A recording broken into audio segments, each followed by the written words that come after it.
खरीफ की फसल है ना ज़्यादातर वो आएंगी, ठीक है ना। बाजरा हो गई, गंवार हो गई, ये सारी की सारी फसलें रहेगी, ठीक है ना। अब आ जाओ एलडीपी। एलडीपी आता है बेटा प्याज, लहसुन, केला, सेब। और इसमें हम जैसे बात करें तो गेहूँ, जौ, चना, सरसों, की जो सर्दी की क्रॉप है, रबी की क्रॉप है ना, वो सारी सारी एलडीपी में आएगी। इसको ऐसे समझो जैसे उनको सर्दियों में ज़्यादा धूप की आवश्यकता होती है गर्मियों की बजाय, हम धूप ज़्यादा पसंद करते हैं, तो सर्दी में धूप हमको ज़्यादा पसंद है, ठीक है। इसलिए सर्दियों में गेहूँ, चना को उगाया जाता है। उनको कौन सी कैटेगरी में रखा गया है? लॉन्ग डे प्लांट, जिन्हें ज़्यादा प्रकाश की आवश्यकता होती है, ठीक है ना। एकांतर फलन very very most important question है। आम में सबसे ज़्यादा एकांतर फलन की समस्या पाई जाती है। एकांतर फलन किसमें पाया जाता है बेटा? आम में। और फिर बाद में खजूर, सेब, आलू बुखारा, ठीक है। अब आ जाओ परागण। परागण किसके द्वारा होता है? ठीक है ना।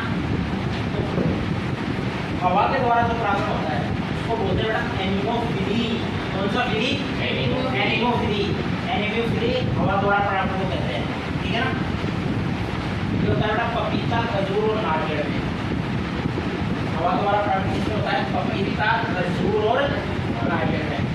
अब आ जाओ पक्षी द्वारा ओरेंथोफिली, ठीक है। ये होता है बेटा केला और अनानास में, ठीक है। अब आ जाओ कीटों द्वारा, इसको बोलते बेटा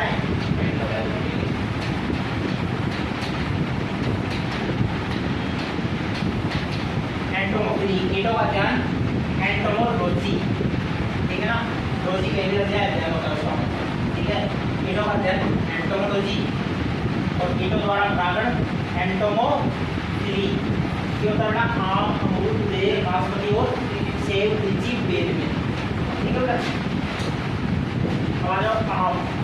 आम में बेटा घरेलू पक्षी द्वारा होता है। अंजीर में होता है बेटा, ठीक है। कोयल पान बीवी द्वारा होता है बेटा इसमें। और फालसा में मधुमक्खी द्वारा होता है, ठीक है। पेड़ में कड़वाहट किसके कारण होती है? मार्बेलोसिन। मार्बेलोसिन। पेड़ में कड़वाहट मार्बेलोसिन। पेड़ में कड़वाहट मार्बेलोसिन। पेड़ में कड़वाहट मार्बेलोसिन, ठीक है। करेले में कड़वाहट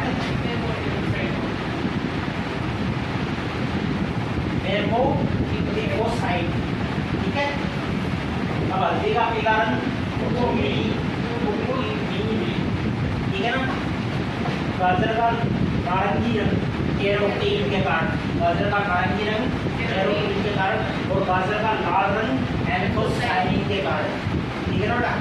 लाल रंग को एंथोसाइनिन के कारण और नारंगी रंग कैरोटीन के कारण। इसमें कंफ्यूज नहीं होना बिल्कुल भी। हमारे सरसों के तेल में तीखापन किसके कारण होता है? सिनिग्रीन।